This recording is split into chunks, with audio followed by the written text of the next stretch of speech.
Excellent. Welcome to tonight's tasting. So my name's Liz and Regan. I'm the General Manager here at Glengarry, and my pleasure to have with me tonight Regan McCaffrey, who looks after our fine wine.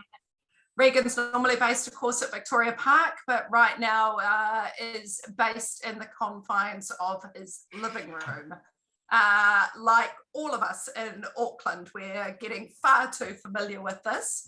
But it, of course, has also led us to do our tastings online and via Zoom. One of the wonderful things that has come out of that is that we get to be joined by our customers from all over New Zealand, and that's certainly really cool. So I know tonight we've got people from all over New Zealand, and welcome and thanks very much for joining us. So tonight's tasting, what's it about? Well, we did one of these about a month ago, and it was such a great success and such a pleasure to present.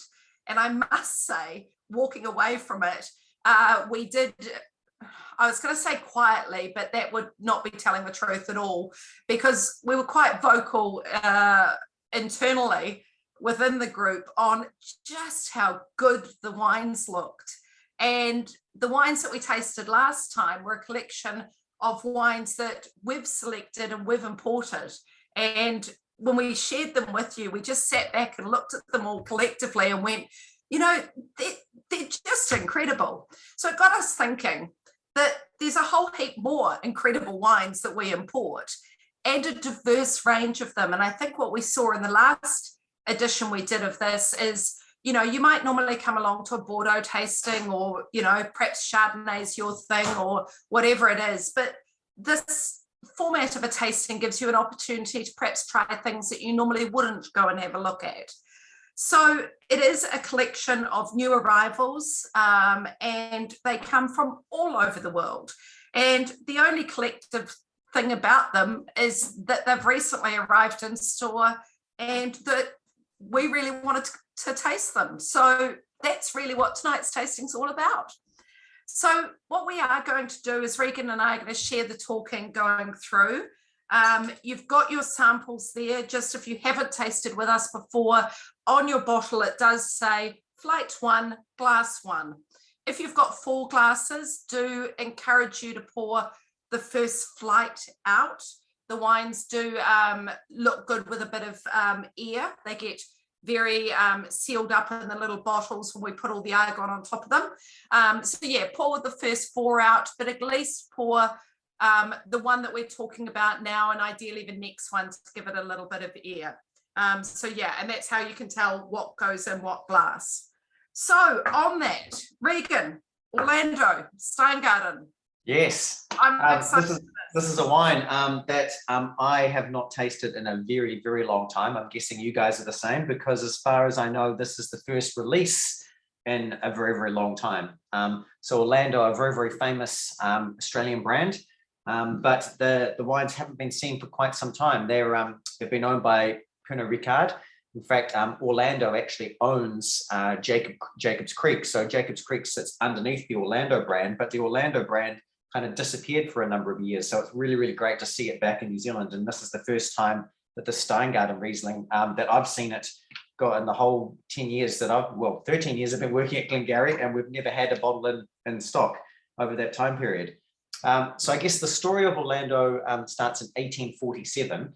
You've got a Bavarian immigrant by the name of Johann Grump, and he planted his first grapevines on the base of a little creek, a little river in the Barossa Valley that had only just been recently named, and it was named Jacob's Creek, or Jacob's Creek. And these vines that he planted on the side of this little creek flourished, and it led to the production of the first vintage from the Grump winery in 1850. And he made about 12 dozen bottles of this kind of hock style white wine, Germanic style, from one small octave oak barrel. Now it's surmised that that was probably Riesling, that original hock style white wine that was aged in barrel from cuttings that he had brought over from the old country, but we don't know exactly what it was at that stage. The Orlando, or the name of the winery itself, came from the name of a particular vineyard that was established in Rowland Flat in the Barossa by by Johann, and he gifted it to his son Gustav Crump as a wedding present when he got married. And that name of that Orlando vineyard eventually became the name of the whole winery as well, because certainly at that stage, it was a little bit like how Glengarry Wines isn't named Djukisevich Wines, and they didn't think Grump Wines was the right name. They wanted an English style name, and so they named it after that vineyard itself.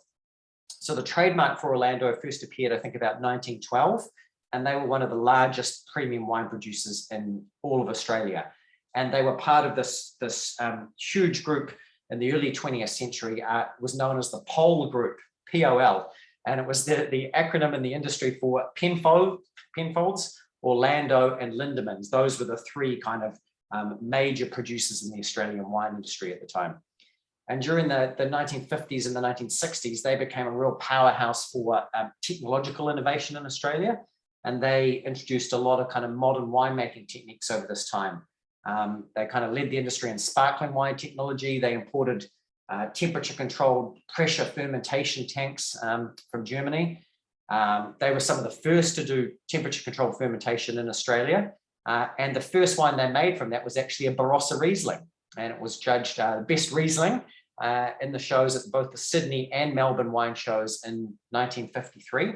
And it was the Barossa Special Vintage Orlando Riesling, vintage by G. Gramp and Sons Limited at that stage. Now in 1962 was when this particular vineyard, the Steingarten vineyard, kind of came into being. And this was kind of a revolutionary way of creating a vineyard. In fact, I've never heard of any other vineyard in the world being made in the same way.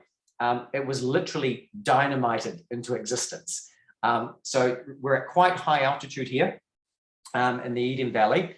And what they had was there was this rocky hillside with like huge boulders on it, and they literally blew them up. They blew them to pieces. There's a photo where you can see after they've dynamited it, and all the rocks kind of ended up being like about this kind of size from the original boulders. But they thought that that was the right slope that they wanted to be on. It was the right altitude they wanted to be on.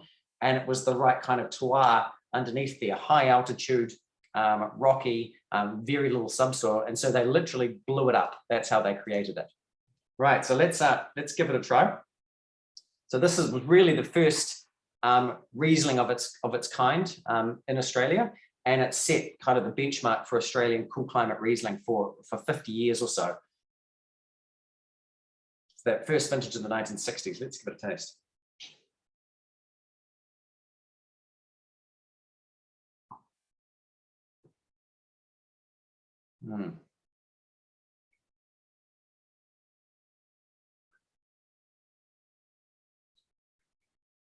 Really, really classic, dry Australian Eden Valley style of Riesling. Now, it's not bone dry, not at all. In fact, if you notice the alcohol there, 11.5%. So you think, well, there's got to be some residual sugar in there, maybe 5 grams, 3 to 5 grams, but it certainly doesn't come through. I think it's interesting how Cameron Douglas's note there says because of that pH on the wine, which is 2.96, you just don't notice it. In fact, all you get is this kind of like dry, saline aftertaste from it. Now, the 2 blocks that this come from in the Eden Valley have historically provided the Steingarten label. And this particular vintage 2019 was a really, really low yielding vintage for them. So they harvested over 2 days, 2nd to the 4th of March. And it was really lower than average rainfall all the way across winter, across spring, pretty cool September, and some hail damage in November that really, again, reduced the yields there. And all of these lower yields across the whole Eden Valley basically led to this increased flavor development and this real structure and acidity in the grapes that remained. Again, very, very cool at the nighttime in February, which helped retain that acid again during the ripening. So you had these concentrated grapes that still had a really good acid balance, and that's exactly what they're kind of looking for in this wine. They can't always get that right combination of the acid in there, and you'll notice that in some years in Australia, they still acidify a lot of those Rieslings, and you can taste it when they do acidification here. Whereas Steingarten, they've always kind of tried, because of the site, not to do that. And I think this is a good example of it this year. So when the grapes came in for this, there's minimal skin contact. So they crush them. The must is chilled right down, and they drain that free run juice off immediately. So they don't want any contact with the skins, or absolute minimal what they can do. Now, it's not indigenous fermentation. They use some specially selected strains of yeast that they've been using for about the last 30 years on this wine. Really cold fermentation, so that it takes a really, really long time. And that's to ensure those real elegant flavors of the Riesling come through and are retained. They don't want that fermentation to be too hot and too fast and lose some of those kind of delicate aromas that we've got there. It's been a long time since I've tried this wine. Last time I tried it was probably a late 90s vintage, I think. Liz, have you had any really old ones recently? That was probably almost 10 years ago I had that wine. I was going to say 90s. I think, it hasn't been present in this market, and why it's here now is that Pernod Ricard, they've reorganized the brand and are giving it a new lease of life. And there's actually a number of new wines in the range, but this is part of a historic icon series that they're keeping as part of the range. And when I saw it was there and available, I was like, yeah, let's grab that. Because I think if you look at, one of the greatest Rieslings, in the world, this sits up there with them. It's just hugely underrated. And I think one of the reasons it is, when you look at it, and particularly historically, it didn't have the approachability that I think this one does now. In fact, I'm finding this quite refreshing now, and I like the mouth feel and the weight of it. Whereas historically, it was just all acidity when it was young, and no one ever understood it, and no one had the patience to wait 10 years or 20 years until it was, ready to drink.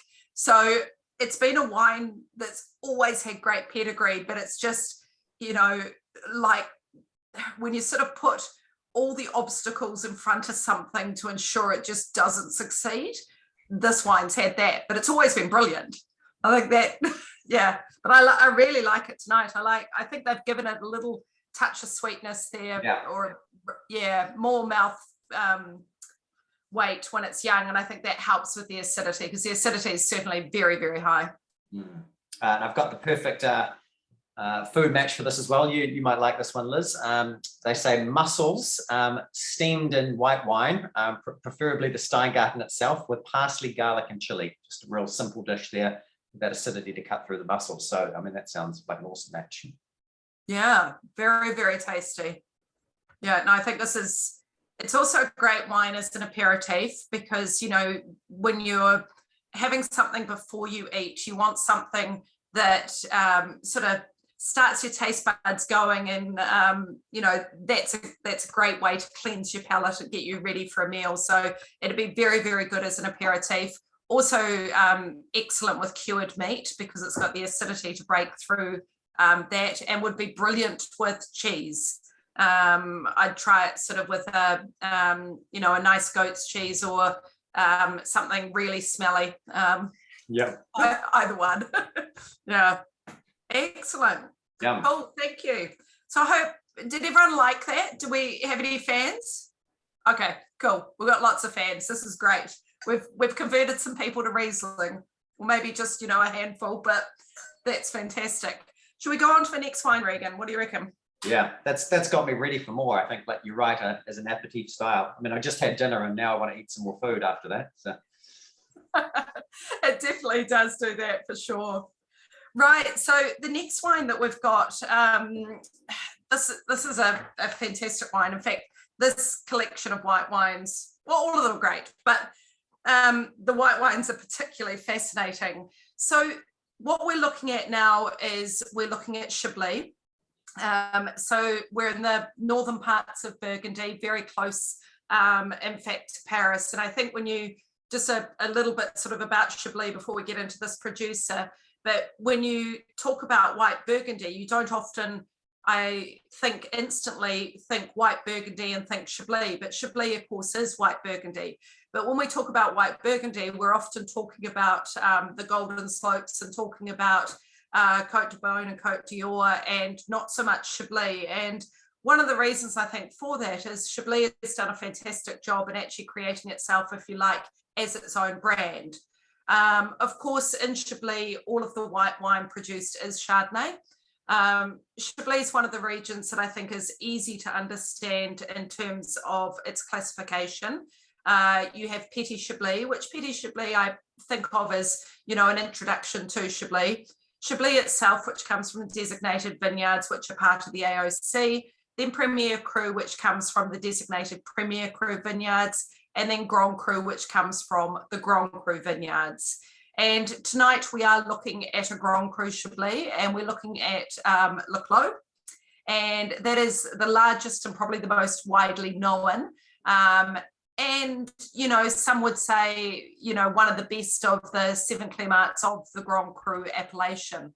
It does sit sort of on a southwest facing slope just above the town of Chablis itself. So it's quite nice when you visit Chablis, and super exciting news yesterday that, you know, our borders are going to open and we're going to be able to travel again. And, you know, particularly exciting for those who have family overseas, which I do. My family actually have decided they're going to come back in March, which is, yeah, brilliant. But anyway, back to Chablis. So you've got the town of Chablis itself, and then there's a slope that sits behind the village, and that's where the Grand Cru vineyards are. And they sit sort of on essentially the same slope, but they wrap themselves sort of around it so that they all have slightly different expositions to them. Now, the vintage that we're looking at is the 2018. Am I right on the vintage there, Regan? I think so, yes. 2018 vintage. And 2018 was actually quite a good vintage in terms of quantity in Chablis. And Chablis had an absolutely rotten time with huge amounts of frost damage and very, very tiny vintages. But it's also quite a opulent, generous vintage. So before I go on and tell you about the producer, shall we have a little look at the wine itself? And I think, you know, one sort of sniff of it, and you can definitely tell it's Chablis. You know, one of the characteristics here is you get that chalky minerality, and it's like oyster shell, flinty characteristic to it. And it comes from the Cameroonian soils that are present in Chablis. So the Chablis region, if you sort of think of the southern coast of England, you know, you've got the White Cliffs of Dover, and then underneath and through to France, and you come through and there's that big base of chalk that comes through the Champagne region and into the Chablis region as well. And that's what gives this wine that really sort of chalky, flinty mineral character to it. And I think this is an excellent example of that on the nose. It is also showing probably a riper spectrum of fruit characters. So Chablis can often be in the sort of green apple, lemon, lime, citrus character of Chardonnay, but this one definitely has more towards the stone fruits. So let's have a quick taste of it.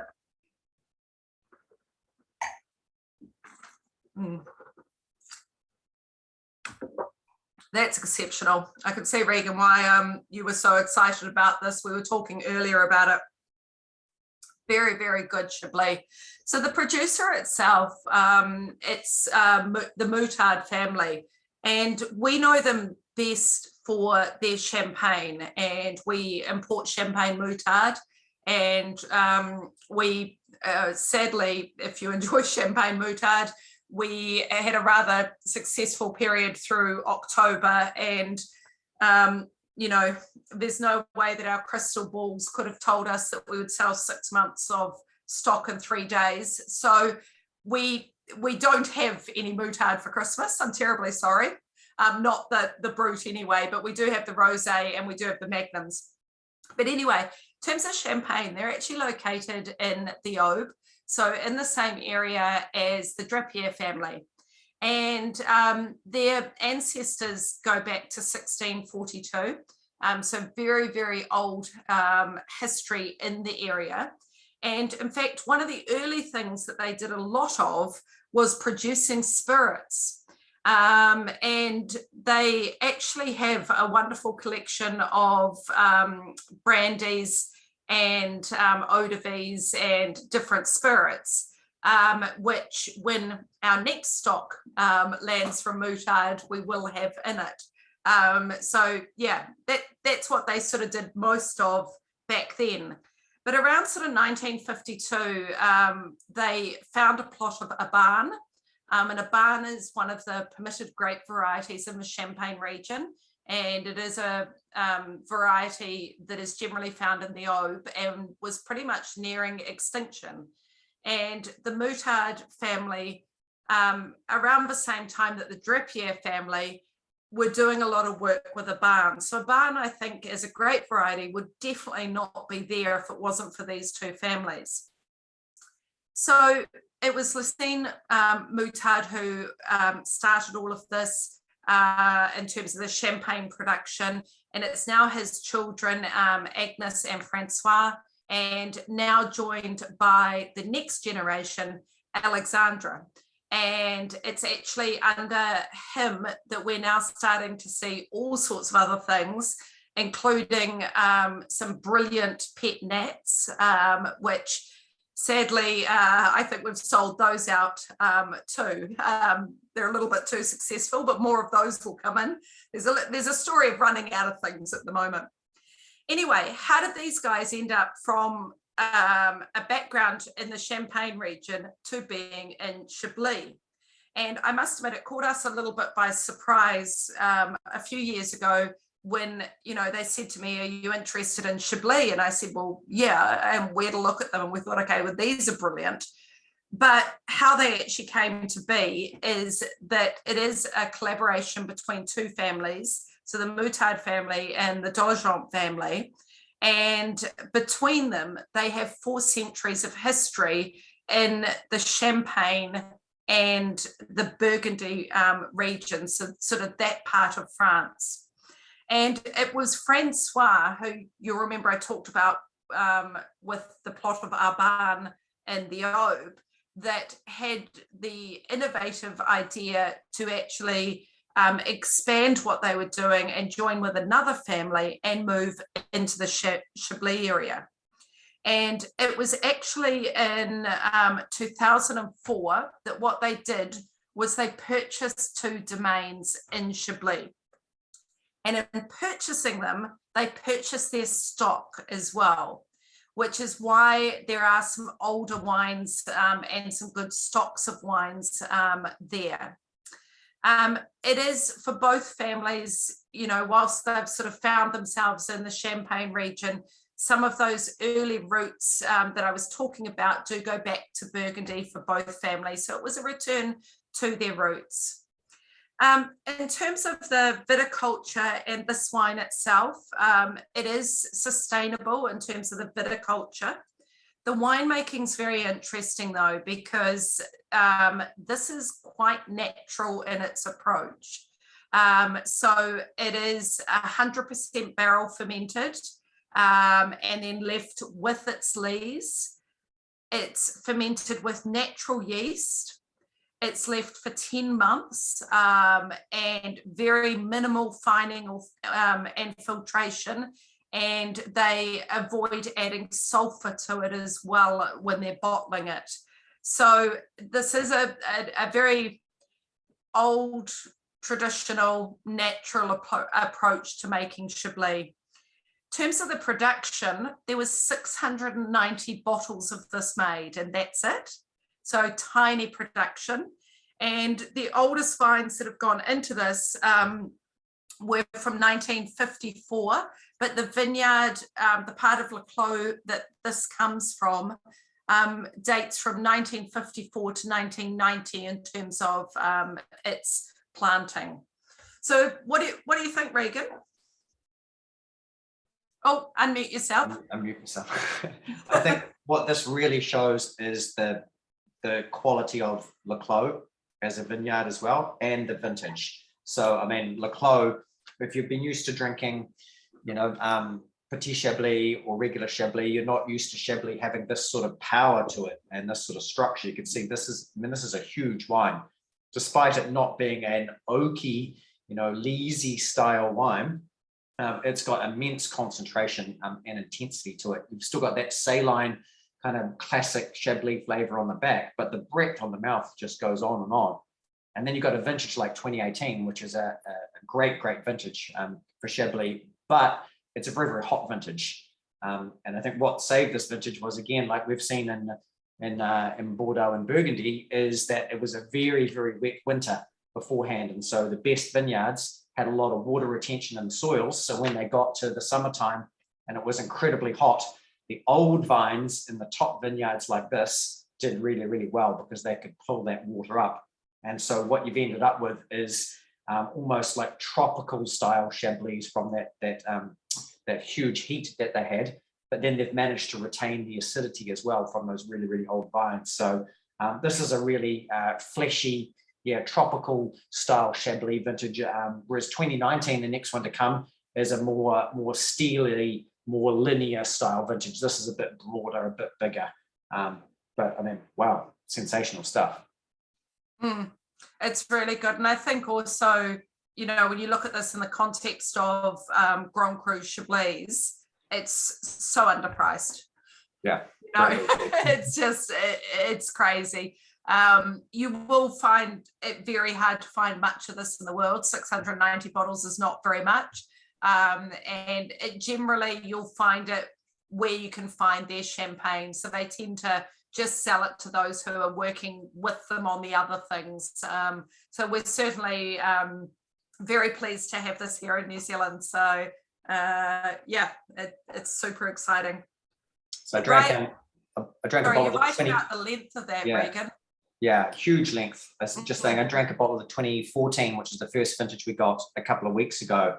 And that's progressing nicely, but still too young. I'd almost say that this vintage I'd drink ahead of the 2014 because the 14 is a little bit more of that tight linear style. It really needs another, you can drink it now, but it probably needs another 5 years. Whereas this tastes like one of those vintages that it's going to drink well right from the start.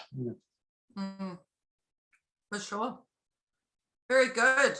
And Raj, your question on clones, and similar to here, it's very likely that they will be using Burgundian clones there. So the Dijon clones, sort of that Burgundian group of clones.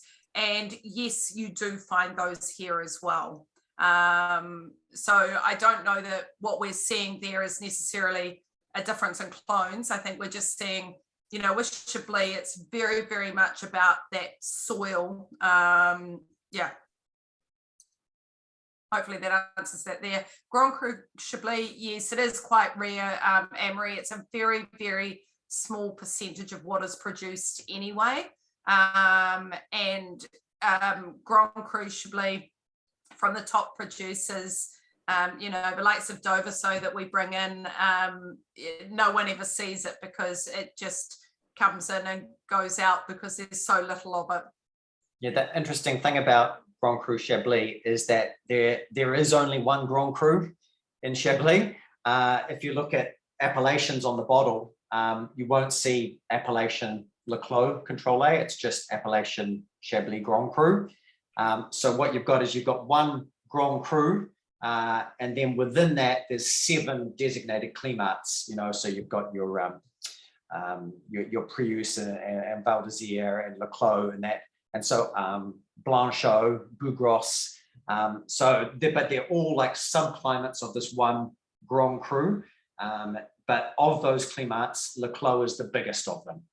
So that's the one that, even though it's the most famous, you actually tend to see more Le Clos from different people than you do from a lot of the others because it is such a big vineyard. Yeah, and Raj, just your question there on malolactic. And yes, also the next one there on small barrels. Yes, traditional small barrels. We're not talking large barrels here, but we're also, with this producer, not talking about new oak. So the whole reason to use oak here is to give the wine texture. So it's not to impart an oaky characteristic to it. It's to provide a micro oxygenation that gives it the breadth and the texture to it, which is what you're seeing on the palate. And Raj, it won't be stopped from going through malolactic. So if the barrels go through malolactic, it will go through malolactic, but a very natural approach to it. And the reason why you might be looking at it going, there's a lot of acidity there. Did it go through mellow or did it not? Is that Chablis is a cool region to grow in. So technically the acidity is high here, but it's just with that Liz work, the malolactic, the micro-oxygenation from the barrel work, as you're seeing a huge breadth on the palate. Also the fact that this is a Grand Cru site, so you're going to see more complexity of fruit, which is going to provide that intensity on the palate as well. Did that answer those questions for those? Yep. Okay. Very good. Excellent wine. Right. Shall we move on, Regan? Yeah, right. And the next one is another stunning white wine. This time, Redon Chateauneuf de Pape Blanc. And we all know of Chateauneuf de Pape, one of the most famous wine regions in the world, from southern France. If you've visited Avignon, that's the heart of it there. Literally the chateau of the popes, the old papal palace there. But not many people realize that they actually make white wine in that region as well. And certainly they do make a white Chateauneuf de Pape, and that's what we've got here. So Mont Redon has an incredibly long history. The first vines there date back to Roman times, so over 2,000 years of history there. And those first vines were planted at the bottom of the hill, where they were sheltered from the famous Mistral wind that flows down the Rhone Valley. And this actual part of the vineyard itself, they think that gave the name to it. The first kind of written notes that we can find about the vineyard are from 1344. And this part of the vineyard was officially recognized as a vineyard as part of the land holdings of the Pope at the time. And it was called Murrieta, Mourredon. And that's clearly where Mont Redon comes from nowadays. It was finally sold off in the middle of the 18th century from the church to a lawyer from Avignon who acquired it. And then some descendants of the Mathieu family took ownership after that. And they called themselves the Marques of Mont Redon at the time, for a very famous man in the south of France. And he ran it for quite a long time until his mother died. And then finally the inheritance, as happens in France often, had to be split up amongst all the children. Now, at the same time, kind of 1866, this was when phylloxera was kind of ravaging through Europe and across France. And a lot of the vineyards were having to be pulled out. Now, they kind of fell into disrepair for quite a long period here, 30 or 40 years. And in 1923, a man called Henry Platin, he took over Mont Redon. And at that stage, it was only 2.5 hectares of vines. So it was much, much smaller than the estate that existed in the time of the popes. And these kind of 2.5 hectares of vines were spread out all across the appellation. So they weren't in one continuous plot either. So what he did was he worked on grouping together as many of these parcels as possible and buying other parcels in between. And he had the kind of the foresight to start planting vines on the wide open plateau that was never before cultivated, that looks directly over the chateau. And this is kind of really rocky soils and old forest patches, those classic rocks that we know of in Chateauneuf de Pape there.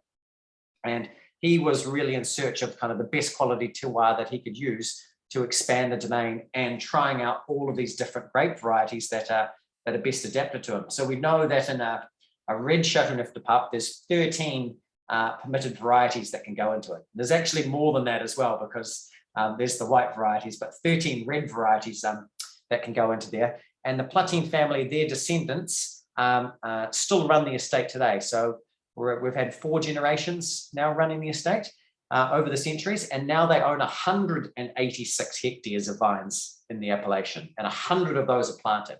So from 2.5 hectares in 1923 to 186 hectares today, with 100 hectares of vines. So they've also got another estate in Côte d'Aron, and they bought another estate in 1997 in Lirac as well.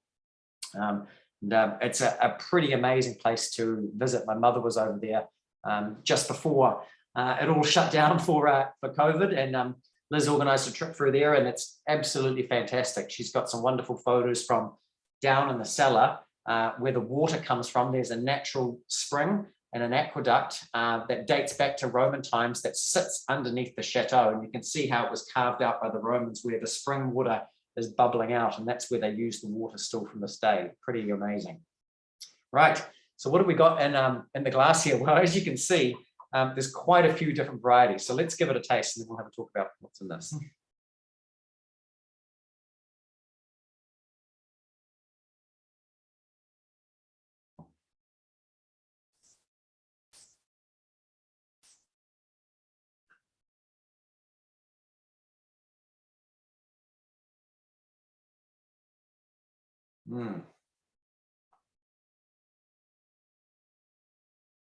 I've always thought this is an incredible wine, quality-wise, for the price.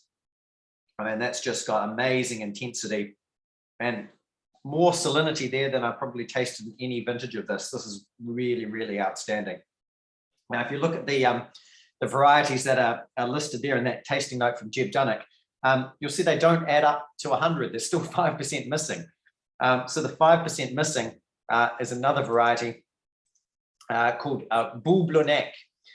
So if we look at the different varieties that go into this Boublonnec, along with the Claret, that kind of brings freshness and liveliness to both Chateauneuf de Pape and White Côte de Rome's. And it's a really late ripening white variety. So that's obviously more than welcome in the southern climate here. Most of the wine, 50%, is Grenache Blanc. Now that's a mutation of Grenache. So when you talk about those 13 varieties that are allowed in Chateauneuf de Pape, you're also allowed Grenache Blanc, but they count that as one variety in with Grenache. And so there's a number of different mutations like this of varieties. So it's not even a different color, not even the same color, and it's still counted under those variety numbers. So there's more like, I think, 17 different varieties if you wanted to kind of spread them all out. So the Grenache Blanc, that gives that real roundness and the length on the wine. That's a real mainstay of Chateauneuf de Pape Blanc. Beautiful variety. Then we've got 20% Claret. And Claret gives white Rhones that real floral character and that freshness that's coming out of the glass here. That always plays a kind of a dominant role in the Lirac wines. And it's more in that kind of an embellishment for the Chateauneuf de Papes. Then we've got Roussanne. So Roussanne, obviously another major variety for the Rhone, probably more often found in the white wines of the northern Rhone, like a Saint Joseph Blanc or a white Hermitage, something like that. And Roussanne is the queen of elegance, and that gives you this kind of aromatics like iris and especially honeysuckle that tends to come through a lot from that. Roussanne has incredible aging capacity as well that we see with some of these. Then we've got 10% Petit, and Petit gives, again, aromatic intensity and a lot of finesse. It's got really fruity aromas, really floral aromas, and so that's a really great mix into this blend as well. Now, of course, the soil, as we talked about here, is pretty much the same soil structure that we see for the red Chateauneuf de Pape. So you've got the main feature being the big rounded stones or pebbles known as galets locally, and they can be like, up to this size. We're not talking like little pebbles. Some of them are huge. And those, of course, retain all that intense daytime heat that comes down here in the Southern Rhone and slowly disperse it to the vines during the nighttime. So it gives them a lot of heat. And this layer of these big stones is really deep. It's about 2 to 3 meters deep in the vineyard. And then beneath that, you've got a layer of clay. And so the vines have to dig down through those stones, down deep into the clay to kind of search for water. Now, most of the white varieties are planted on the more chalky part of the vineyard. And they find that tends to give maximum aromas, kind of elegance and finesse to the wine as well. But it is very, very hot down here. But what does happen is that Mistral wind that blows through, that tends to blow away any humidity. And so that obviously reduces a lot of the problems with kind of rot and mildew and a lot of the other disease that you might get. So you've got a very, very hot climate, but very, very low humidity as well. Now, all the grapes here, of course, hand-picked as they come in, immediately gets pressed in pneumatic presses, goes through a cold sedimentation, a really light fining, and the fermentation happens at a quite low temperature and a pretty constant temperature. Generally 12 to probably 14 degrees for about 4 weeks. So that's quite a long, slow fermentation. As you can probably taste by this, no malolactic fermentation in this wine at all. Because you've got all of this heat in the grapes and you've got a lot of big, powerful flavors, they want to balance that out by retaining as much of the natural acidity as they can, because you don't have cool nights here. And you've got those big gallet stones, the big pebbles reflecting heat during the night. So the grapes are always under stress. So they want to retain as much acidity in the wine as possible. So no malo here at all. Now then the bottling on this, it bottles after élevage on the lees in the tank, it goes straight into bottle. So this wine doesn't see any oak whatsoever, not even any old oak. So it's just purely a tank-based wine. In the old days, it would have seen some oak. Nowadays, they think that it tends not to need it. And looking at this wine, I certainly agree with this. This is one of the best examples I've tried. It's a big, powerful wine. You're looking at sometimes close to 15% ABV on this. And so that's why it needs that acidity to balance it out as well. But you can drink this wine over a long time period. You can drink it while it's young and that kind of, first 5 years or so, if you want it to be fragrant and fruity and elegant. And if you like a mature white wine, you can wait another 5 to 10 years plus, and then it'll start to get those kind of acacia and honey and white truffle flavors coming through. White Chateauneuf de Pape, a little bit like white Hermitage, can last just as long as the red variety. So you don't need to be afraid of forgetting a bottle of white Chateauneuf in the cellar. What do you think of this, Liz? This is a spectacular version of this wine. I think this is maybe my favorite vintage I've ever tried from it. I mean, it's beautiful. The balance this year is really, really good. It's really, really good. I think it's also like, if you look for sort of words to characterize what this vintage is about, it's about light and luminosity and brightness. And they're trying very, very hard to make it in that sort of style.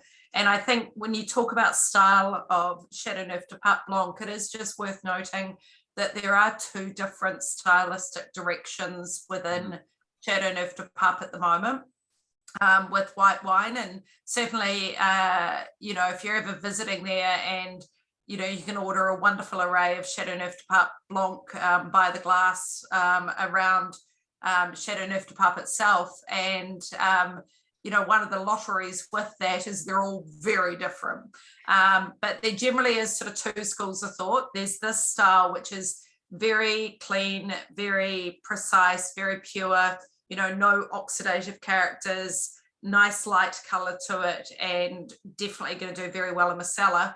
And then there's those that sort of come out, they're very oxidative, they're golden, they're quite broad on the mouth. You sort of wonder whether you've got a Chardonnay, but then the acidity kicks in.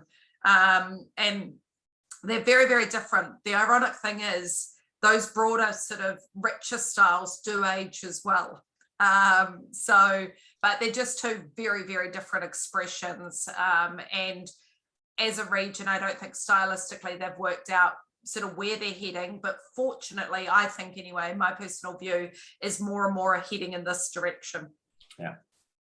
Alcohol this year in 2019 is 14%. So it's either just under or just over. They're so good. Yeah. I think with these three, I mean, the Chablis, a classic white wine that probably everyone's tried, a Chablis Grand Cru of some sort, or at least a Chablis, but the Chateauneuf and the Steingarten to start with, just the collection of them, what a great set of wines, and all, as I said before, really well priced. So yeah, we've got a thumbs up there, Rick. Yeah, they're cool, aren't they? And not necessarily things you'd perhaps walk up to the shelf or go onto our website and purchase. So hopefully we've shown you a few different things there, which is cool. And we've had a few too many reds recently in these tastings, so we needed to up the white count.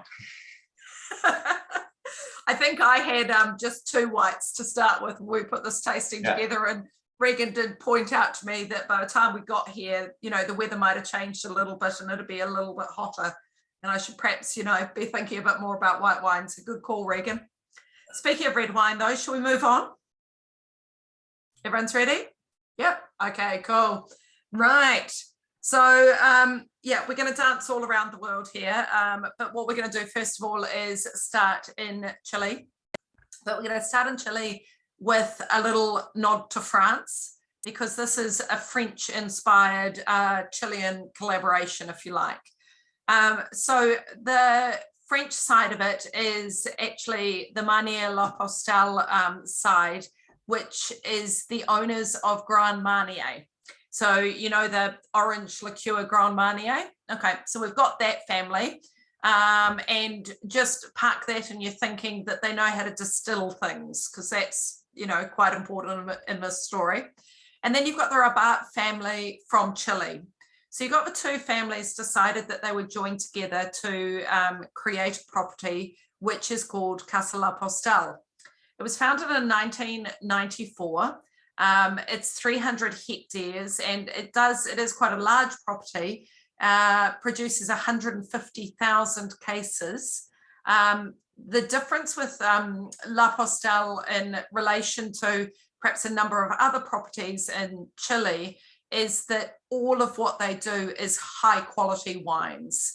So the price points here start sort of at the level that we're looking at tonight, maybe a little bit underneath, and go up from there. And the property itself is located in the Colchagua Valley, and it's actually in Cunico near Santa Cruz that they're actually located. And where they're positioned, it's like a sort of horseshoe shaped valley with deep granite slopes. And what they do have there is some very, very old Cabernet Sauvignon and Carmenere. So we're talking 1910 and 1945 planted Cabernet and Carmenere. So some very, very old vines. And in fact, the oldest part of the Apalta vineyard is a walled area, a Clos, which has some vines with an average vine age of 100 years that are pre-phylloxera. So that's the main part of the vineyard, and they produce a wine from the Clos part, which is their icon wine, Clos Apalta. The one that we're tasting tonight is their Apalta Red Blend, which comes from that old part of the vineyard, but not the central Clos part. So it is of some of their older vines, but it is a blend. Now, in terms of the winemaking here and the current production, it's actually being led by Charles de Bornay, and he is the 7th generation family member of the Grand Marnier family. Now, with that history, what they also do produce very, very well is Pisco. And with the history with Grand Marnier, of course, they're particularly good at distilling, and they've taken that expertise and they produce 2 very, very good Piscos, which I must say we never anticipated the demand for Pisco when we started importing it. And I do apologize if you've bought it from us and gone back to buy it again and found it not there, but it is there right now because we've just landed some. So it's back in stock, but there's 2 excellent ones. One that is labeled Casa La Postel, and then there's also another one called Cuppa, which has got sort of a square shaped bottle, blue outside to it. So both excellent. So let's just have a little taste of this wine before I tell you what's in it. Because what we know at the moment is it's a red blend, unless your booklet tells you what's in it.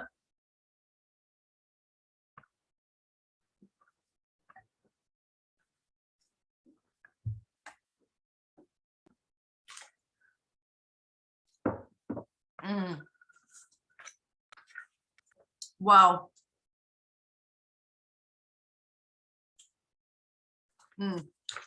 It's very impressive. I think It just shows you a sort of glimpse into the quality of the wines from here, and is a really good place to start. So this one is hand harvested, then it has gone through an optical sorter. So an optical sorter being where a photograph or an image of what each individual berry should look like perfectly is created. The berries come down with sorting line, and a quick photograph is taken of them. They're compared to the control photograph, and if they're right, they can continue. If they're wrong, they get shot down a different direction and they're discarded. So using an optical sorter does ensure that you get very, very pristine fruit coming through. So hand harvested and then an optical sorter. It is fermented in stainless steel, and the winery at Casa La Postel is incredible. It's all by gravity. It's built on the side of a hill, and actually the outside of it is covered by very large, what looks like wooden staves. So it looks like one giant wine barrel sitting in the middle of a hill. When you look at it over to sort of a left-hand side, as you look at it, there is another building complex, and they actually have at this winery a 5-star hotel. It's a hotel for, I think it can take about 6 guests at any one time, but beautiful infinity pool that comes out from the hotel and looks over the Clos Apalta vineyard. So it's a magnificent part of the world. The blend of this varies from year to year. We've got the 2018, but just to tell you what can go into this, the previous vintage had Cabernet, Syrah, Carmenere, Merlot, and Grenache. This one has 75% Cabernet, 15% Syrah, and 10% Carmenere. 70% of the wine is aged for 12 months in new and second use oak. 30% of the wine sits in stainless steel. So they are really trying to retain some of the freshness of the fruit there as well. There's then a light filtration at the end before they bottle this. Now, the technical director here, Andrea Leon, she was recently promoted to be the technical director for all of Lapostolle. She, growing up in Chile, you know, at a time when females did not go to university, let alone be winemakers or be technical directors of estates. So she did choose to travel and learned a lot of her winemaking skill and what she's brought back to Lapostolle overseas, but she did do her formal qualification in Chile, and she's one of the very, very few female winemakers in Chile. So yeah, I think it's a magnificent wine, and certainly comes from excellent property. Thoughts, Regan? Yeah, it's just another example of the incredible quality to price ratio that you get out of South America. I mean, with some $29, yeah, $28.99 at full price. I mean, just amazing the quality of the fruit there. But this is certainly a winery that's, like you said, with that combination of the French winemaking techniques and a French family working in South America. You get some styles out of Lapostolle that are a little bit different to perhaps some of the other Chilean wines that you've tried. And this is, yeah, I mean, basically the entry level from them. So it goes to show like the incredible high quality of these wines. I really need to try that Clos Apalta that we just sold, especially since it's in the special anniversary bottle as well. My customers who brought it have said it looks absolutely amazing in person, like much better than the pictures. Yeah, it's a beautiful wine. It's certainly a very, very big wine. I think the other interesting thing with Lapostolle is, obviously we import it now, but it was previously available in New Zealand, and it was available, unfortunately, I think, at much higher price points. And you might look at it and go, so why was that? It's a slightly interesting story, in that it used to be distributed by Moët Hennessy globally. That has ceased, and it's now, buying it from us, you're buying it from the importer. So we Well, maybe we do need the marketing budgets that Moat have, but we don't put that cost into the wine. So yeah, very, very different approach. Yeah, Jacob, I agree. Really good integrated oak. Yeah, I think, yeah, beautiful wine, and perhaps not what you'd be expecting from Chile. I think sometimes we think of Chilean wine and we think sort of quite, you know, boiled fruit characters, particularly that sort of candied raspberry character you can get with Chilean wine. You know, if it's grown in the right place and with the right expertise, you certainly can get very, very fine Chilean wines, and this is a good example of it. So on that, what we are going to do is move to the last flight. So if you have 4 glasses, if you can pour the last 4 wines, if you just have a couple of glasses, then, or just one, just at least get the next one going, and then we'll pass back to you, I think, Regan. Right, so we're staying in South America here, but now, of course, we're going across to Argentina and to Mendoza. And for those of you who have been to a few of these tastings and tried some of the high altitude wines coming out of this region, I mean, they're just incredible. And I don't believe that we've done Huarpe in one of these tastings before, so it's good to introduce you guys to this wine, and starting with a very unusual wine as well. So I guess we'll go back to the name itself. So the Huarpe or the Huarpe are the indigenous people of Argentina, and they originally lived in the Cuyo region. And in the Huarpe language, that Cuyo region basically means sandy ground or desert country. And when they moved, they were kind of moved to Argentina, settled in permanent villages somewhere around the 5th century, with about 50 to 100 people living in a village. And they moved upwards towards Mendoza in about, I think, the 15th century.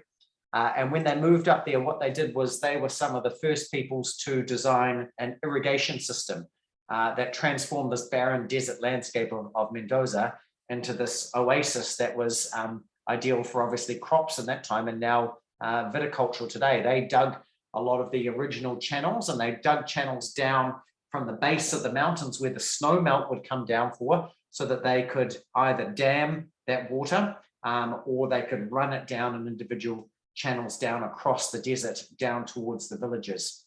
And so that province now of Mendoza is the most irrigated province and surface in the whole country. Now, so the estate itself, now that started originally with a couple of brothers. And these 2 brothers, when they started out together, the Tosso brothers, so we've got Jose and Maxi, and they've got a really, really long family history in Mendoza. So they're descendants of a man called Pascual Tosso, and he started making wine in Mendoza in the late 1800s. He was one of the very, very first winemakers in the region. And Jose Hernando Tosso, he studied his viticulture and his enology in Germany. And he went on to become a winemaker at Adelman in Baden, and Hofstadter. He worked in Alto Adige, Italy as well.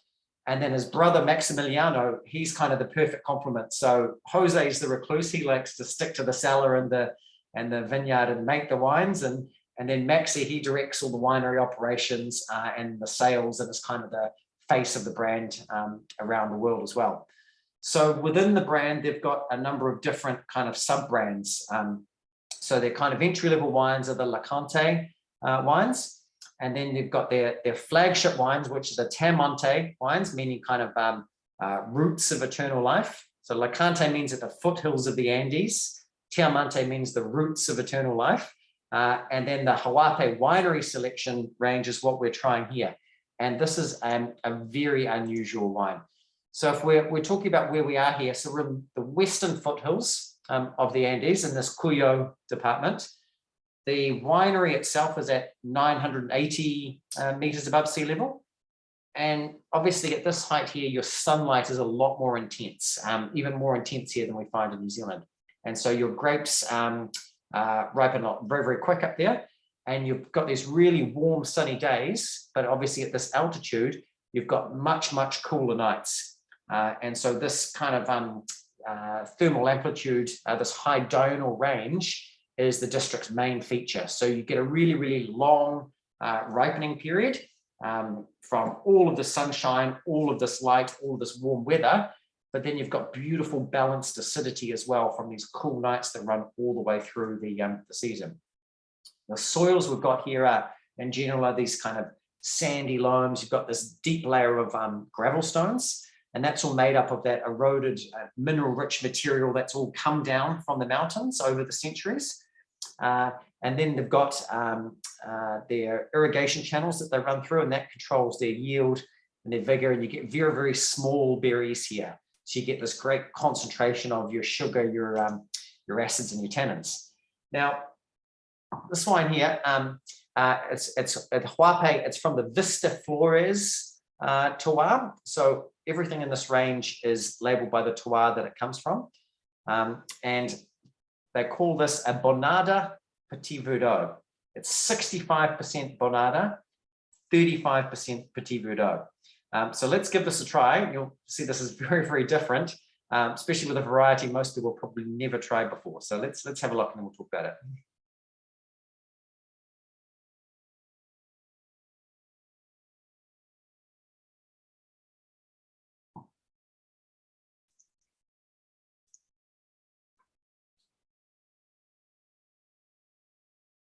Mm.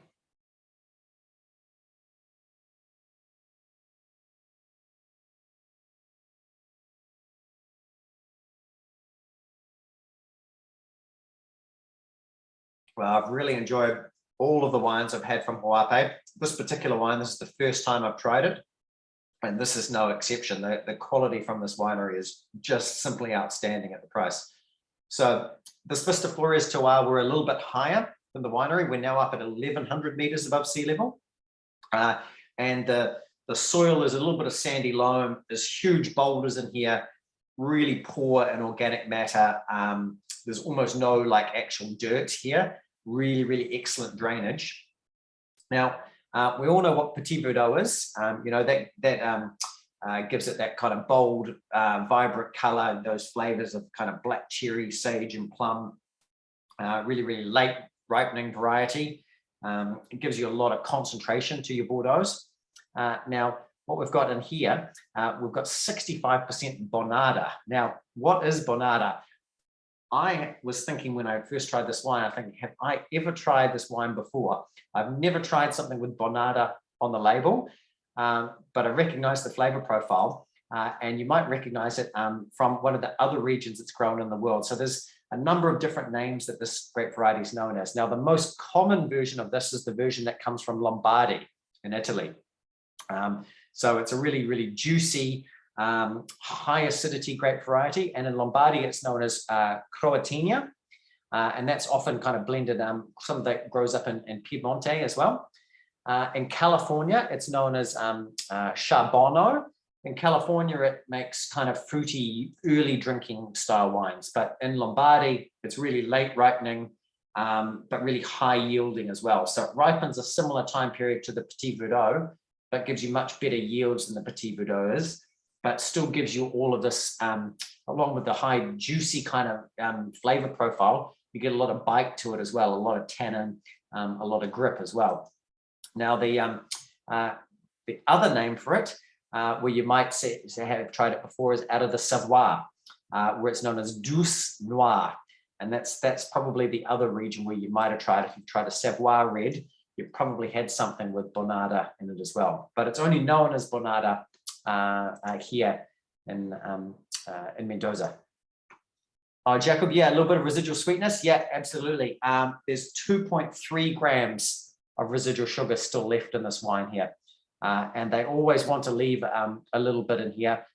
For this particular style of this wine, they want that juicy kind of freshness to come through.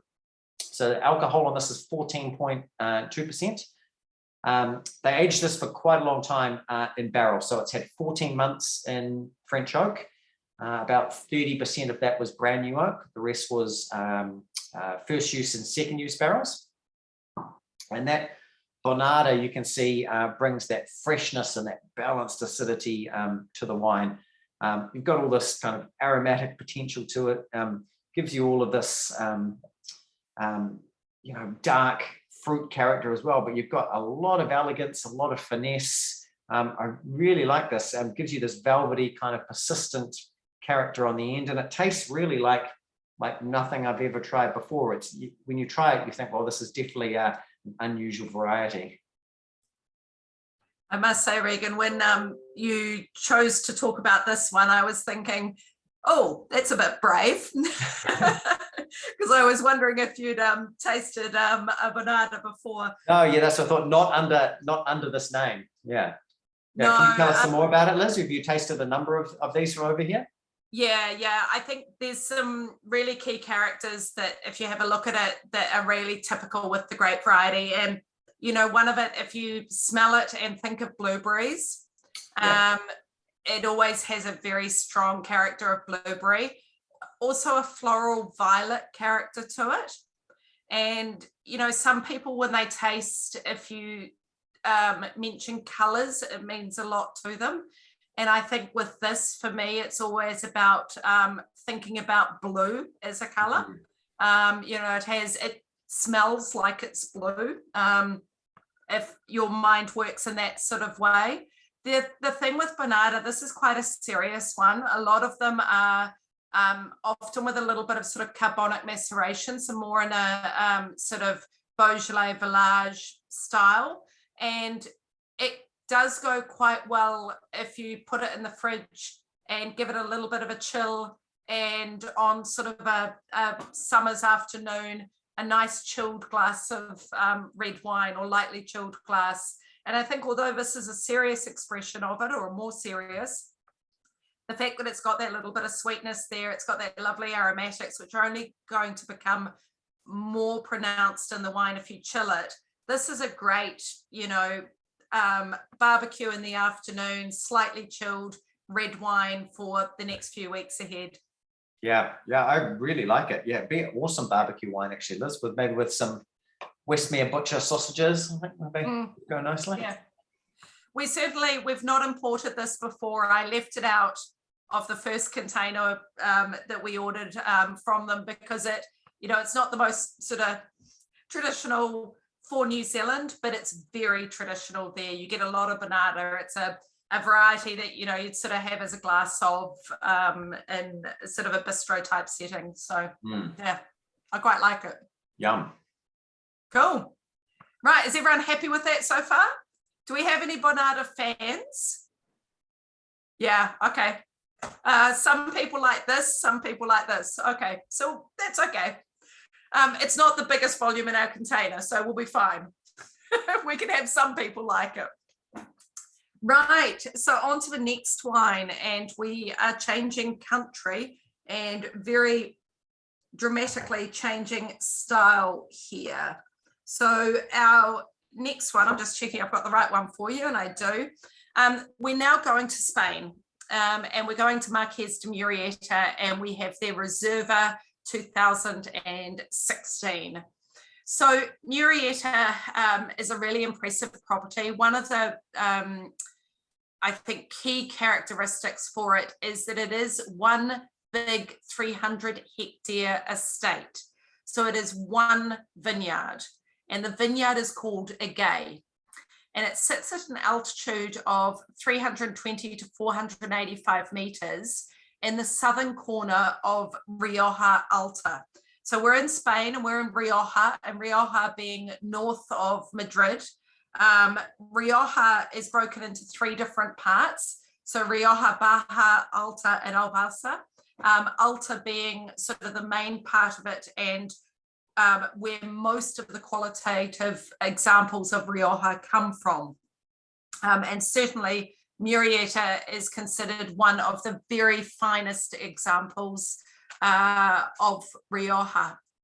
So the history here, it actually goes back to 1852. So it's a very old property there, and it was Don Luciano Murrieta, who actually fresh from Bordeaux started Murrieta, or Marques de Murrieta, and started it as the one estate that still the same property that it's on today, and brought with him some techniques that he had learned from Bordeaux. So very traditional in the way that the winery was established. Today, the winery since 1983 has changed hands, and it is now Count Vincent Dalmo that is in charge.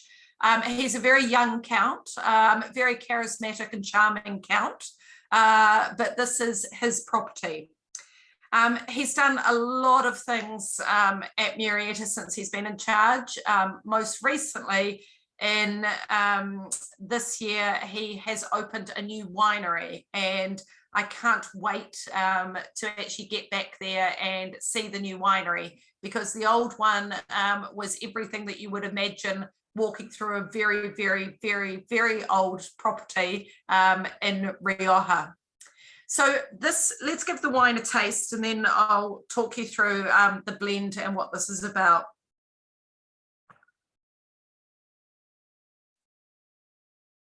I think one thing you do get as soon as you approach this is definitely all of that new oak, and you should be able to get a little bit of a vanillin character or perhaps a coconut character to it as well. And you should also get, it should be smelling like it's been grown in a very warm place, because it has.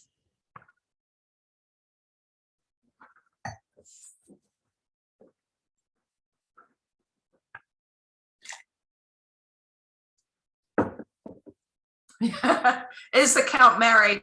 Last time I checked, he wasn't, Faye. But I haven't checked recently. And Jacob, yes, you're right.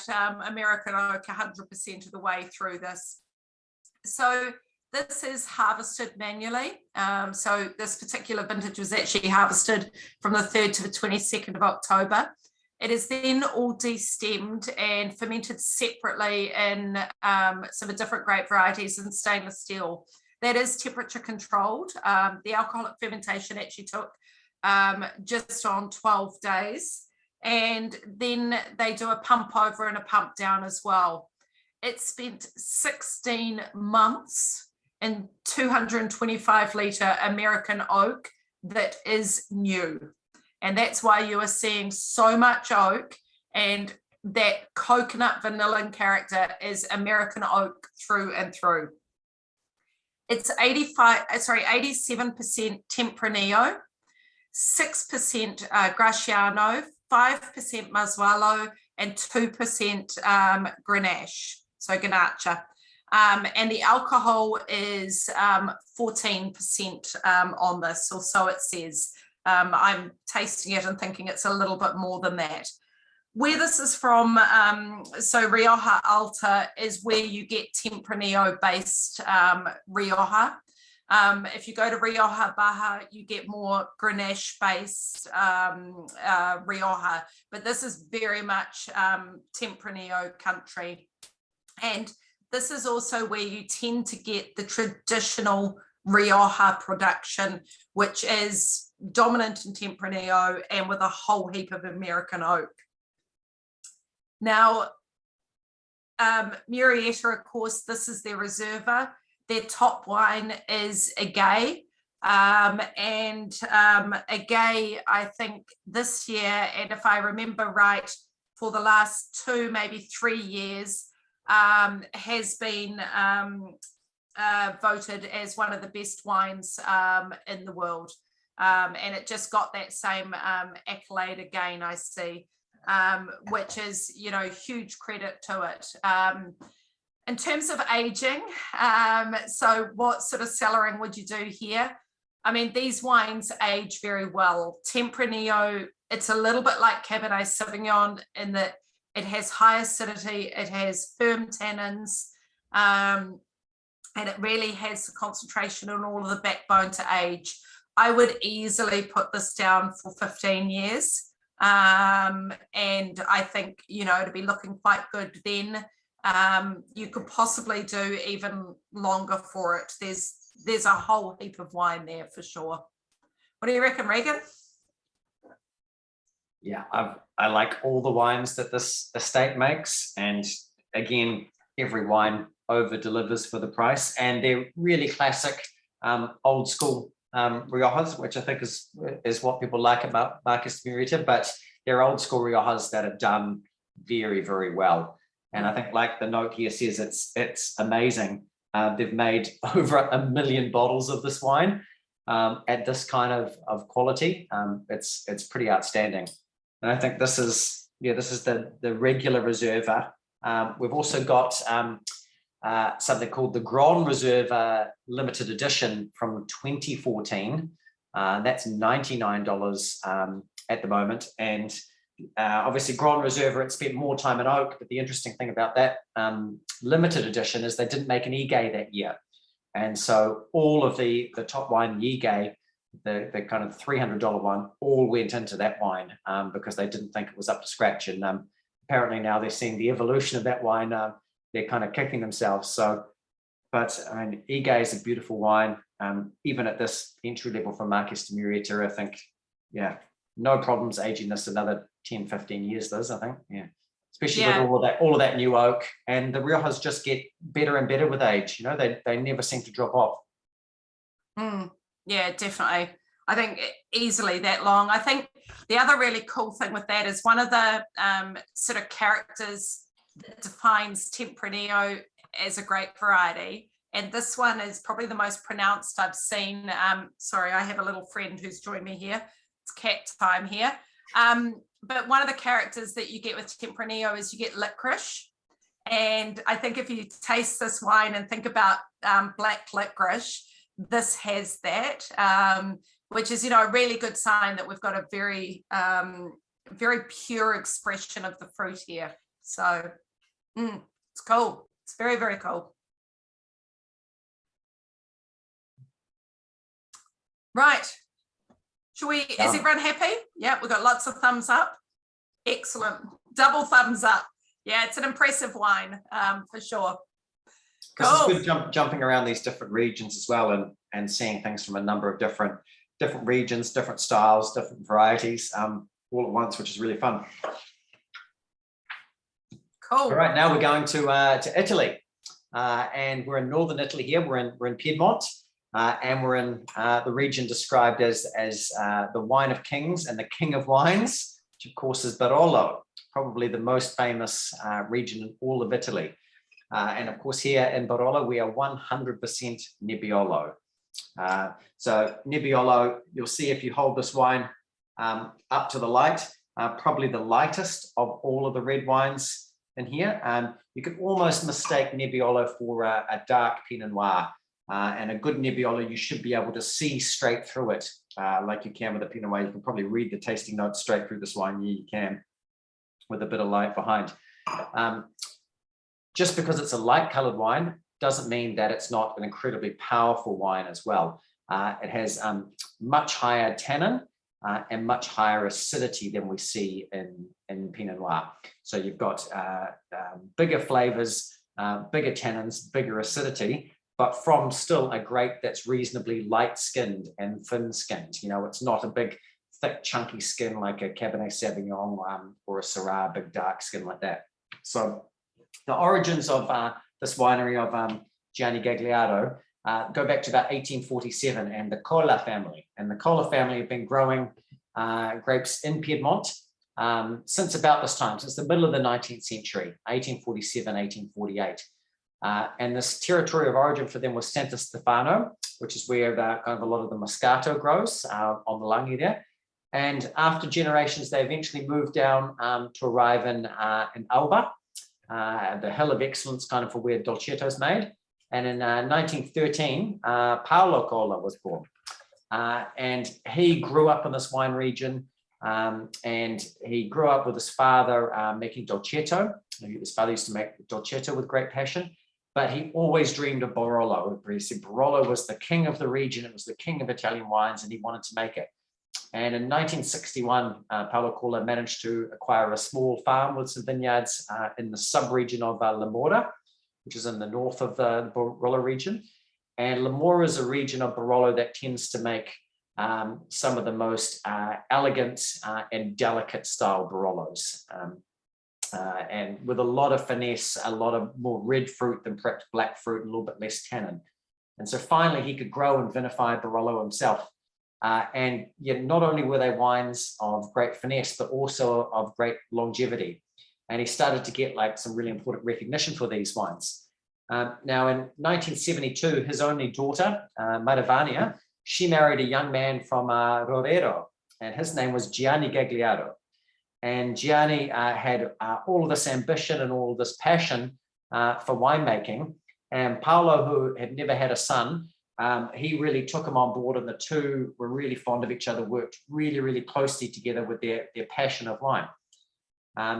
So in 1974, the bottling of their wine started to happen themselves, though. So in addition to the traditional Barolo of the estate, which was called Paolo Cola at that time, the first wine that Gianni Gagliardo made 100% himself was in the Murrieta region, which was his homeland. And this was a really great time, the 1970s for this. You had a lot of great producers starting to produce white wine on these kind of sandy soils out of Arnais. And so this was a wine that Gianni started to make. They started to plant some Arnais there, and we've got some Gagliardo Arnais back in stock for the first time, which is a wonderful wine, if you like that. 1978, they started to make Moscato at the estate, and the Cola family had actually planted Moscato amongst the different rows of Barolo as well, which is the old style. Now, Paolo passed away, I think, 1981, 1982. And of course, at that stage, Gianni Gagliardo took over the estate and inherited the tradition of the Cola family. Started to make the first Metodo Classico, first method champenois style of the region, Gagliardo Brut. First by almost 20 years in the region. They produced that until the early 90s. And in 1986, they finally changed the name of the winery. So it changed from the Paolo Cola winery to Gianni Gagliardo. And the logo that they chose, it's a little bit hard to see in the picture in the brochure here, but it's the traditional mask, the Italian mask that you might see in Venice at a masquerade ball. And it symbolizes both the kind of the depth of wine and its ability to create strong bonds in between people. And the motto of the winery is in vino veritas, of course, in wine we trust. So as he worked through towards the end of the 1980s, some of the first kind of tests of French barriques in the region, Gianni Gagliardo was doing that. And a lot of people were moving to that region. Gianni tried it for a little bit, and then he decided to take the alternative route and go back to the old style Hungarian oak with these big 500-litre and 700-litre tonnier barrels, continuing to increase his vineyard holdings, not just in La Mora, but also in Barolo, down in the west, down in the east as well, building up these vineyard surfaces. His son joined the winery in 1990, Stefano, and from about 2003, instead of just making one single Barolo, which was a blend of their vineyards across the region, they started to micro-vinify all of their vines in little sub-parcels from each of the different regions, started to separate them out as well. And that took 10 years. So they started those trials in 2003. And it wasn't until 2013 that they released the first individual crus, which are MGAs, which is the kind of the geographic choice of origin there. And the first two they released was Barolo Lazaretto, Vigna Preve, and Barolo Castelletto from those two different crus. I think they put a whole bunch of new ones out since then. So they've now got almost 6 different individual cru Barolos as well. But what we're trying tonight is the classic Barolo, which is a blend of all of the different villages in which they own, and from a really fantastic vintage as well, 2016. So let's start with a taste of this, and we'll talk about how it's made. And that classic nose there that you see, the classic description of a Barolo on the nose is kind of roses and tar and roses. A little bit similar to a Pinot in some way in its aromatics, but with a lot more bite.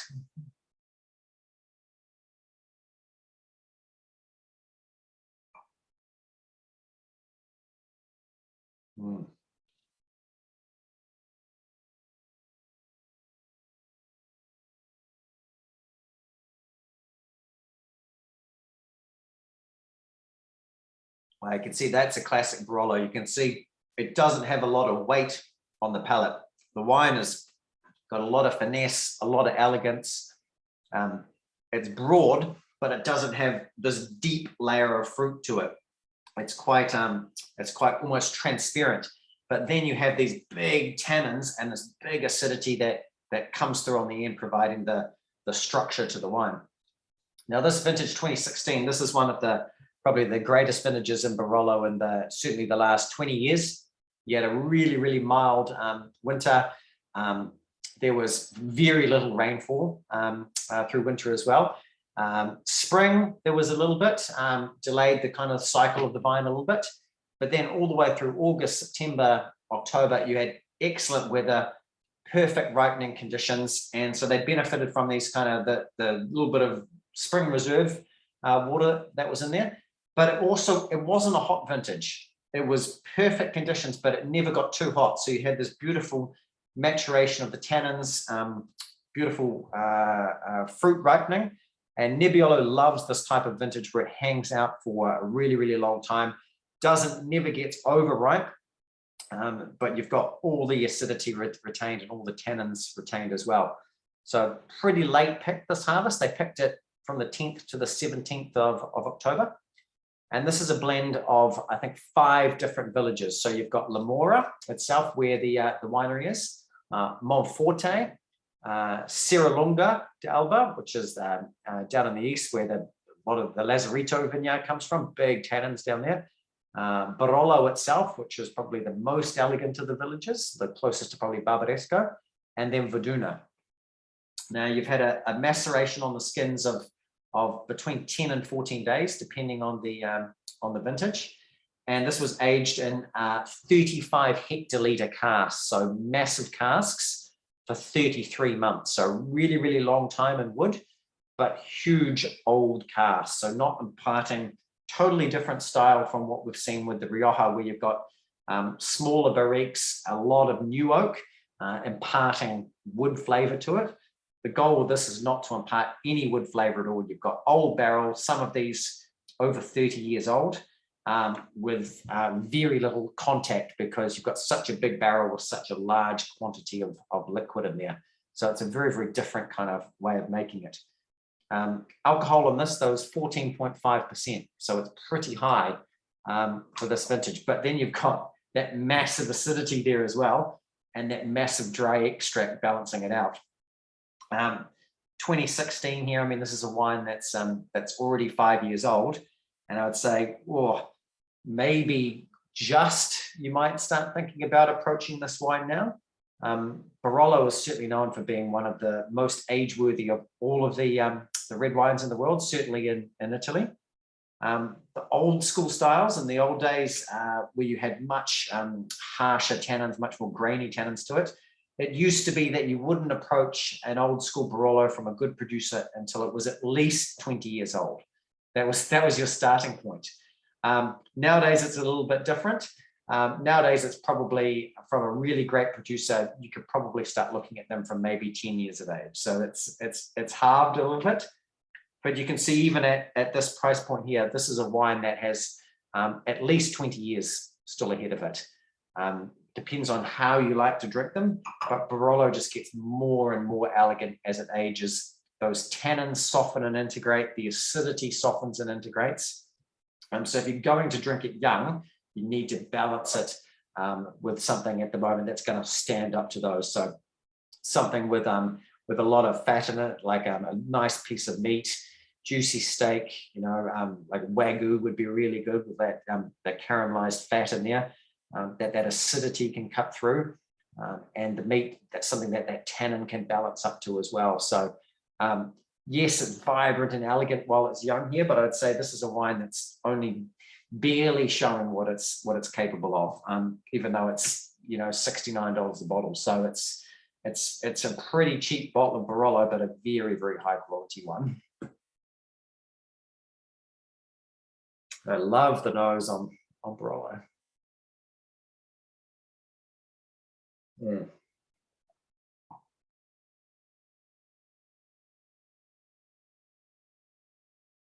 Yeah, I would leave that for for quite some time again, even at this price point. Once you get to the single vineyard ones, then probably you're looking at 15 years plus. I mean, I think this wine, probably 10 years plus is the drinking window for this. Anywhere in between 10 and 20 years is going to be a good spot for this wine. You know how, Regan, they say with, great wines, you've got the place it's growing, how it's made, and all of that are characters that you see in a bottle. But then there's another element, and that is the people. And whenever I have the fortune to be in the Barolo area, one of the first things I do is go and visit at Gianni Gagliardo and sit down with Stefano Gagliardo. And in one afternoon, I have been updated on all of the movements in the Barolo region, who's done what, who's got a new cap, what's happened. He's just the most generous person. And you feel when you arrive back in Barolo that you've arrived back to see friends. And I think when I taste this, that's also what I see in the glass is, yes, it's a wine built for aging, but it's a wine of generosity as well. And that's the human element to it. We've got some thumbs up. Good. Okay. Are we ready for the last wine, Regan? Yes. I'm gonna sit on this one as well for a little bit. Yes. Yeah. Right. So for the last wine, we head. We've got an empty glass, Aaron. It was good, was it? Perfect. Okay, so for the last wine, we head to Bordeaux. And with the recent arrival of the 2018 vintage from Bordeaux, it wouldn't be us doing a new release tasting without throwing a Bordeaux in there. And be fair to say we're infatuated with this vintage. Every time we taste it, I think I fall more and more in love with it, Regan. So Chateau Plince, an 8.6 hectare vineyard. It's located in Pomerol. So Pomerol being on the right bank in Bordeaux, and where Merlot is very much at home. The vineyard itself is actually based in a sandy area with a little bit of iron in there as well. So often when we talk about Pomerol, we talk about the deep clay that's there. Definitely with this vineyard, it's not sitting solely on that big plateau. It's a very, very different part of the Pomerol area. The vineyard itself is actually planted predominantly in Merlot with a little bit of Cabernet Franc, and actually there is some Cabernet Sauvignon there as well, but it's not in this particular year. Now, one thing in Pomerol, when you're driving around, it's not like the left bank where you see all these great chateaus and, it's one big beautiful property to the next. Pomerol and Saint-Emilion are a lot more restrained. But there is one chateau that stands out, and it is Chateau Plince. It's quite extravagant. It's an impressive chateau, particularly for the Pomerol area. It was built in the 19th century and is currently owned by the Moreau family, who used to actually own Clos in the area as well, but don't have that anymore. So it is family owned, but the sales and marketing of it and viticultural assistance is from the JP Moex family. So they're the negotiant firm that are based in Lebon that assists this family with their wine, but also they do all the sales and marketing for it. So because of that, it's one of the wines that we do get because we partner with the Moex family here in New Zealand. Now, some really interesting things with this particular wine. So as I said, the terroir, so the sandy base there, it's got an average of 23-year-old vine age. The vine density is 6,000, so reasonably dense there, and the viticulture is sustainable.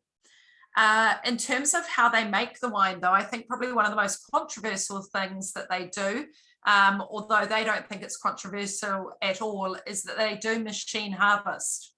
And of one of the sort of top or up and coming properties to machine harvest is not very common at all. In fact, very frowned upon. And when they're asked why do they machine harvest and why not sort of follow suit and hand pick like everyone else does, they do point out that they don't machine harvest by hiring a machine or a service to come in and do it. They have a machine. So by having a machine, they actually have a lot more control than needing to pick when pickers are available. And also they point out, and it relates, I think, quite well to New Zealand, where, you know, there's been some wonderful studies done, particularly of Marlborough, and the actual benefits of machine harvesting, particularly Sauvignon Blanc, if you want to retain the aromatic profile, because the quicker you get the fruit in and into the winery, don't leave it sitting out there, you know, there's benefits to that. So it's not that usual, particularly in a traditional part of the world like this, but this is a property that is machine harvested. Do you have a taste of it before I go on and tell you a little bit more about the winemaking?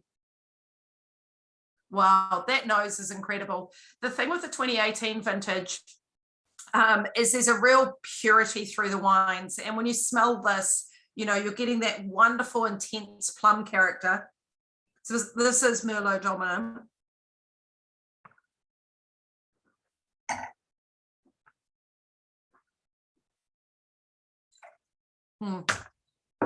The fruit there is amazing.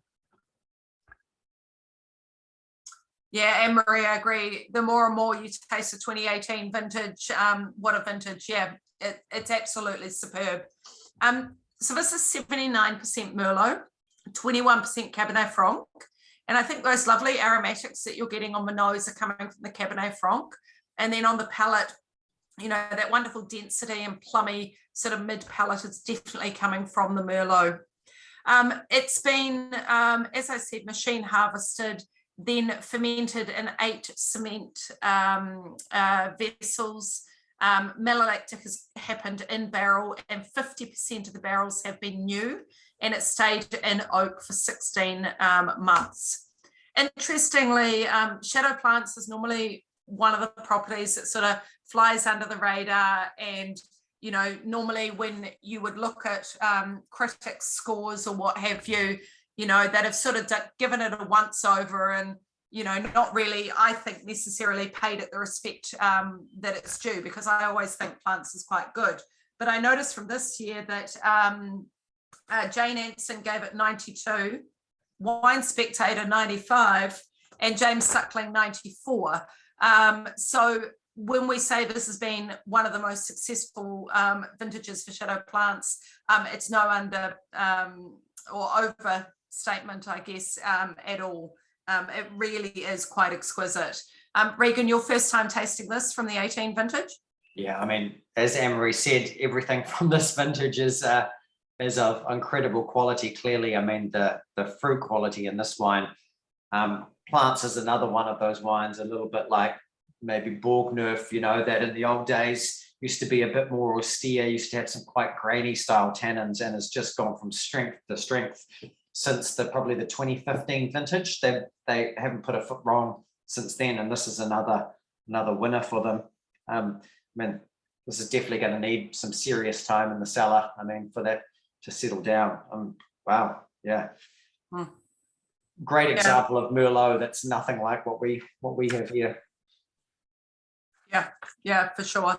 Yeah, I think it really, you know, we think of Merlot sometimes as, you know, being that easy drinking, lush, if it's come from over in Australia, a little bit of residual sugar in it, and, you know, it's a quaffer.